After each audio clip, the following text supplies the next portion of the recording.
नमस्कार दोस्तों, Avika voice channel में आपका बहुत बहुत स्वागत है। तो कैसे हैं आप सब। आज का हमारा टॉपिक है घर से दरिद्रता दूर करने के 11 बेस्ट उपाय। प्रत्येक मनुष्य अपने जीवन में चाहता है कि वह हमेशा आगे बढ़े। इसके लिए वह पूरी लगन से मेहनत करता है, परंतु इसके बाद भी जीवन भर गरीबी के चंगुल में फंस के रह जाता है। वह अमीर होने के सपनों के उधेड़-बुन में अपनी वर्तमान जिंदगी को कोसते रह जाता है। अज्ञानतावश इसके पीछे के कारणों को वह समझ नहीं पाता है कि यह सब वास्तुशास्त्र के कारण हो रहा है, जिससे उनके घर में स्थायी दरिद्रता का वास हो गया है और वह अपनी किस्मत को दोषी मानते रह जाता है। घर किराए पर लेते समय या अपना घर बनवाते समय वास्तु का ध्यान न देना दरिद्रता को अपमानित करने में बहुत बड़ा योगदान दे जाता है। वास्तुशास्त्र का ध्यान न देने से वहां वास करने वाले सदस्यों के बीच बात विचार दोषपूर्ण हो जाता है। फिर उनके बीच कलह होने लगता है। जैसे ही यह स्थिति उत्पन्न होती है तो माँ लक्ष्मी उस घर से रूठ जाती है, जिसके फलस्वरूप गरीबी अपना पैर जमा लेती है। तो चलिए जानते हैं कि दरिद्रता घर में क्यों प्रवेश करती है और घर में दरिद्रता प्रवेश करने का क्या कारण है। लेकिन उससे पहले अगर आप चाहते हैं कि माँ लक्ष्मी का आशीर्वाद आप पर सदैव बना रहे तो चैनल को सब्सक्राइब करें, वीडियो को लाइक करें और कमेंट में जय माँ लक्ष्मी ज़रूर लिखें। तो आइए जानते हैं घर से दरिद्रता दूर करने के उपाय क्या क्या हैं। सबसे पहले जानते हैं घर में दरिद्रता क्यों आती है। घर में गंदगी, बदबू और सीलन तथा वास्तुशास्त्र के अनुसार बहुत से ऐसे कार्य हैं जिनके करने से घर में हमेशा दरिद्रता का वास रहता है। टूटा हुआ सामान उपयोग करना, 40 दिन से ज़्यादा बाल रखना, टूटी हुई कंघी से बाल संवारना, शमशान भूमि में हंसना, ऐसा घर जहां स्त्री हमेशा क्रोधित रहती है और कभी खुश नहीं रहती तथा सूर्योदय के बाद घर की साफ सफाई करने से घर में दरिद्रता का वास हो जाता है। तो चलिए जानते हैं वो कौन से उपाय हैं। नंबर 1, रविवार को सुबह ताजी रई के पत्तों को शुद्ध और ताजे पानी से भरे एक घड़े में डालकर ओम सूर्याय नमः मंत्र बोलते हुए अभिमंत्रित करके जो कोई भी उस जल से स्नान करेगा उसकी दरिद्रता का हमेशा के लिए नाश हो जाएगा। नंबर 2, दरिद्रता दूर करने के लिए राम चौपाई मंत्र का नाम करती है। इन चौपाइयों का नित्य श्रद्धा पूर्वक जाप करने से आपके जीवन से दरिद्रता का नाश हो जाएगा। दोहा, श्री गुरु चरण सरोज रज निज मन मुकुर सुधारी, बरनौ रघुवर विमल जसु जो दायक फल चारी। नंबर 3, रविवार को सुबह के समय 3 अलग अलग छोटे बर्तनों में लाल राई, काली तिल, साबुत धनिया तथा साबुत नमक मिलाकर अपने व्यापार स्थल पर रखें। इससे ग्राहक बढ़ेंगे और व्यापार में वृद्धि होने लगेगी। नंबर 4, नाली के पास कपूर रखें। कपूर को शुक्र का प्रतीक माना गया है। यदि आप नाली के पास नियमित एक कपूर जलाती हैं तो घर की दरिद्रता दूर होती है। यह एक तरह से शुक्र को मजबूत बनाने का उपाय भी है।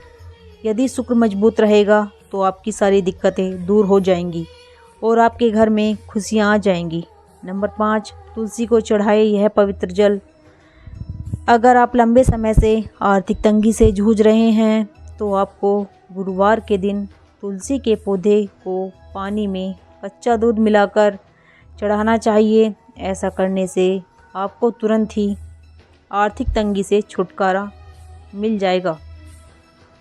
नंबर 6, ज्योतिष शास्त्र के अनुसार गुरुवार के दिन केले के पेड़ के सामने घी का दिया जलाने से भगवान विष्णु समेत देवी लक्ष्मी की कृपा प्राप्त होती है।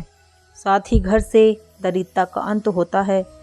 इस उपाय को 5 गुरुवार तक जरूर करें, जिसका असर आपको कुछ दिन में ही दिख जाएगा। नंबर 7, प्रतिदिन सुबह के समय जल्दी उठकर घर के मुख्य द्वार पर तांबे के लोटे में जल लेकर जल का छिड़काव करना चाहिए। यदि यह काम घर की महिला करे तो अच्छा रहता है। ऐसा करने से घर की नकारात्मक ऊर्जा खत्म हो जाती है। और घर से दरिद्रता दूर होने लगती है। नंबर 8, बुधवार के दिन माता लक्ष्मी का दिन कहा जाता है। इसके लिए इस दिन धन संबंधित लेन देन जैसे उधार देना, धन का भुगतान आदि नहीं करना चाहिए, क्योंकि इससे धन के आगमन में रुकावट आती है। और बुधवार के दिन सुबह माता लक्ष्मी जी का पूजन ध्यान अवश्य ही करना चाहिए। नंबर 9, नाली के पास रखे फिटकरी। नाली के पास आप फिटकरी रखती हैं तो भी दरिद्रता घर से दूर जाती है। दरअसल फिटकरी में नकारात्मक ऊर्जा को अपने में समाहित करने की शक्ति होती है। ऐसे में आप नाली के समीप फिटकरी का एक टुकड़ा रख दें और हर 15 दिन में उसे बदल दें। नंबर 10, ज्योतिष शास्त्र के अनुसार गुरुवार के दिन भगवान विष्णु के 108 नामों का जाप करें। यह उपाय 11 दिन तक लगातार करें, लेकिन इसकी शुरुआत गुरुवार के दिन ही करें। ऐसा करने से भगवान नारायण के साथ माँ लक्ष्मी की कृपा सदैव आपके ऊपर बनी रहेगी। नंबर 11, प्रत्येक अमावस्या को लाभ की चौगड़िया के समय देवी लक्ष्मी का पूजन करें तो ये अति उत्तम माना जाता है। यह माता लक्ष्मी जी की प्रसन्न करने का सर्वश्रेष्ठ सरलतम उपाय है। और यदि यह विधि हर अमावस्या को की जाए तो माता लक्ष्मी जी की कृपा पूजा करने वाले व्यक्ति पर जल्दी ही बरसती है और इससे व्यक्ति को धन लाभ मिलता है। नंबर 12, दुकान। ऑफिस या घर से निकलते समय खाली हाथ नहीं निकलना चाहिए। अपनी जेब में कुछ न कुछ रुपये लेकर चलें। यदि आपने कोई कर्ज या उधार या फिर कोई लोन ले रखा है और आपको उस कर्ज को चुकाना है तो मंगलवार का दिन कर्ज की धनराशि देने के लिए चुनें। ऐसा इसलिए है क्योंकि मंगलवार के दिन कर्ज चुकाने से कर्ज जल्दी उतर जाता है। नंबर 13, देवी लक्ष्मी जी का प्रतीक कौड़ियों। पीली कौड़ी को देवी लक्ष्मी का प्रतीक माना जाता है। कुछ सफ़ेद कौड़ियों को केसर या हल्दी के घोल में भिगोकर उसे लाल कपड़े में बांधकर घर में स्थित तिजोरी में रख दें और कौड़ियों के अलावा एक नारियल की विधि विधान से पूजा कर उसे चमकीले लाल कपड़े में लपेटकर तिजोरी में रख दें। नंबर 14, पूर्णिमा या फिर अमावस्या पर शनिवार के दिन एक मुट्ठी चावल लेकर तालाब में मछलियों को खिलाएं। ऐसा करने से शनि का दोष कमज़ोर पड़ जाता है, शनिदेव प्रसन्न होते हैं। इससे शनि की दशा के अशुभ प्रभाव खत्म हो जाते हैं और राहत प्राप्त होती है। नंबर 15, गुरुवार के दिन चावलों में मीठा और केसर डालकर बनाएं। इन्हें माता लक्ष्मी और श्री नारायण को अर्पित कर भोग लगाएं। ऐसा करने से शादीशुदा जीवन में चल रहा मनमुटाव खत्म हो जाता है। व्यक्ति की नौकरी और व्यापार में सफलता प्राप्त होती है। विवाह में आ रही बाधाएं दूर हो जाती हैं। नंबर 16, गरुड़ पुराण के अनुसार घर में रोज गौमूत्र का छिड़काव करना चाहिए। अगर आप घर में रोज गौमूत्र का छिड़काव नहीं कर सकते तो कम से कम सभी त्योहारों पर, सभी शुभ मुहूर्त पर या प्रत्येक माह की पूर्णिमा तिथि पर घर में गौमूत्र का छिड़काव करना चाहिए। इससे वातावरण में मौजूद नकारात्मक ऊर्जा खत्म हो जाती है, घर का माहौल पवित्र होता है। गौमूत्र की गंध में नकारात्मक ऊर्जा को खत्म करने की शक्ति होती है। नंबर 17, सुबह शाम घर में घी का दीपक और कपूर जलाना चाहिए। कपूर और दीपक की रोशनी और इनसे निकलने वाले धुएं से भी वातावरण सकारात्मक बनता है। घर के बाहर रोज सुबह रंगोली बनाने की परंपरा भी पुराने समय से चली आ रही है। घर के बाहर रंगोली से भी घर के आसपास से नकारात्मकता खत्म होती है और इसे देखने से हमारे विचार सकारात्मक बनते हैं। नंबर 18, सबसे ज़रूरी चीज़ घर का कोना कोना एकदम साफ रखना चाहिए। घर में गंदगी होगी तो किसी भी कमज़ोर, किसी भी पूजा पाठ या किसी भी उपाय से हमारी सोच सकारात्मक नहीं बन पाएगी। घर के पास कोई भी पीपल का पेड़ नहीं होना चाहिए, न ही घर के चौक में पीपल का पेड़ होना चाहिए और न ही किसी पीपल की छांव घर में पड़नी चाहिए। जिस घर में या घर के पास में पीपल होता है वो घर या तो बंद रहेगा या दरिद्र रहेगा। नंबर 19, घर में कभी भी बड़ा या सार्वजनिक मंदिर बनवाकर मूर्ति स्थापना न करें। घर में हमेशा छोटा मंदिर ही बनवाना चाहिए तथा मंदिर में भगवान की तस्वीर मिट्टी या तांबे की मूर्ति की ही रखें। नंबर 20, घर के पास कोई भी पीपल का पेड़ नहीं होना चाहिए, न ही घर के चौक में पीपल का पेड़ होना चाहिए और न ही किसी पीपल के पेड़ की छांव में पड़ना चाहिए। जिस घर में या घर के पास में पीपल होता है या तो वो दरिद्र रहेगा या फिर बंद रहेगा। नंबर 21, दरवाजे पर दोनों तरफ पीले सिंदूर में चमेली का तेल मिलाकर रिद्धि सिद्धि तथा शुभ लाभ जरूर लिखें। इससे घर में सकारात्मक ऊर्जा का संचार होता है। नंबर 22, समुद्री नमक का पोछा लगाना चाहिए। घर में हमेशा समुद्री नमक का पोछा लगाना चाहिए, इससे भी दरिद्रता दूर रहती है। नंबर 23, कमल फूल की पूजा लक्ष्मी जी की मन से पूजा करें और उन्हें कमल फूल अर्पित करें। फिर इसी कमल फूल को लाल कपड़े में लपेटकर अपनी तिजोरी में रखें तो फ़ायदा होगा। नंबर 24, दक्षिण मुखी शंख की पूजा। लक्ष्मी गणेश की पूजा कर रहे हो तो वहाँ दक्षिण मुखी शंख भी रखें और उसकी भी पूजा करें। इसके बाद इस शंख को तिजोरी या सेफ में रखें तो यह फलदायक साबित होगा। नंबर 25, अगर आपके घर में सुख शांति नहीं है, हर वक्त कलह कलेश की स्थिति बनी रहती है, तो धनिया को लाभकारी साबित हो सकता है। थोड़ा सा सूखा धनिया पूर्व दिशा में रखकर आपको हनुमान चालीसा का पाठ करना चाहिए।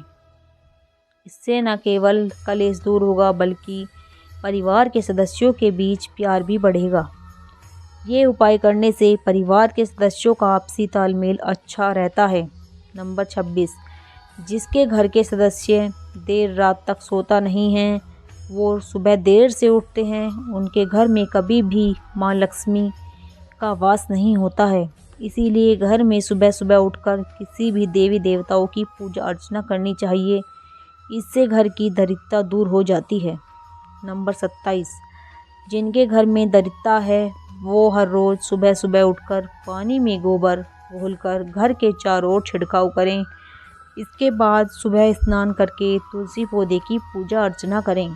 नंबर 28, हर गुरुवार के दिन माता लक्ष्मी जी के चालीसा पाठ पढ़ें और उनके विधि नियमों से पूजा पाठ करें।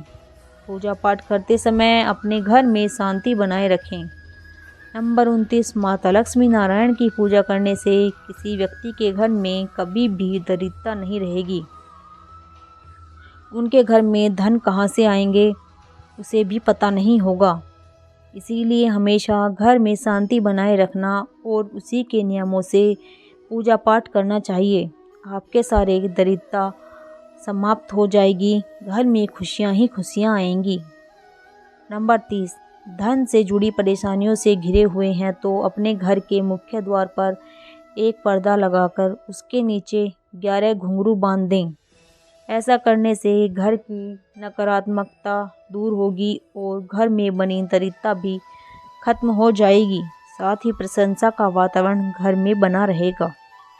नंबर 31, किस्मत समय पर साथ नहीं दे रही है या काम करने के बाद भी सफलता नहीं प्राप्त हो रही है तो अपनी जेब में एक मोरपंख और 1 रुपये का सिक्का रखें। इस उपाय से माँ लक्ष्मी की कृपा आप पर बनी रहेगी और आपके काम बनेंगे। नंबर 32, खाना खाने के बाद झूठे बर्तन कमरे या डाइनिंग टेबल पर कभी नहीं छोड़ने चाहिए। भोजन करने के बाद झूठे बर्तन धुलने के स्थान पर ही रखना चाहिए। रात भर झूठे बर्तन छोड़ने से घर में कंगाली आती है। माना जाता है कि इससे पूर्वज नाराज हो जाते हैं और घर का सुख चैन समाप्त हो जाता है। नंबर 33, घर के सदस्यों को उगते सूर्य का दर्शन और आपस में सामंजस्य बना के रखना चाहिए। नंबर 34, एकादशी और पूर्णिमा के दिन गौ माता की सेवा तथा श्रद्धापूर्वक ब्राह्मण भोज का आयोजन करें। शुक्रवार को दही और मखाने का दान करें। नंबर 35, बांस निर्मित बांसुरी भगवान श्री कृष्ण जी को अति प्रिय है। अतः जिस घर में बांसुरी रखी होती है उस घर के सदस्यों में परस्पर प्रेम तो बना रहता है और साथ ही सुख समृद्धि की भी वृद्धि बनी रहती है। दोस्तों, आज का सवाल है, रामलला की कितने वर्षों बाद अयोध्या में प्राण प्रतिष्ठा की गई? इसका जवाब आप हमें कमेंट जरूर करना। जिसका भी जवाब सबसे पहले आएगा उसकी कमेंट को हम पिन जरूर करेंगे। आप यह जानकारी अपने सभी दोस्तों के साथ ज़रूर शेयर करें और चैनल को सब्सक्राइब करना और वीडियो को लाइक करना बिल्कुल ना भूलें। आप और आपके माता पिता सब स्वस्थ रहें। आपका प्यार और सपोर्ट हमें ऐसे ही मिलता रहे। आपको ढेर सारा प्यार और ढेर सारा धन्यवाद। कल फिर मिलते हैं एक नई वीडियो के साथ। तब तक के लिए राधे राधे।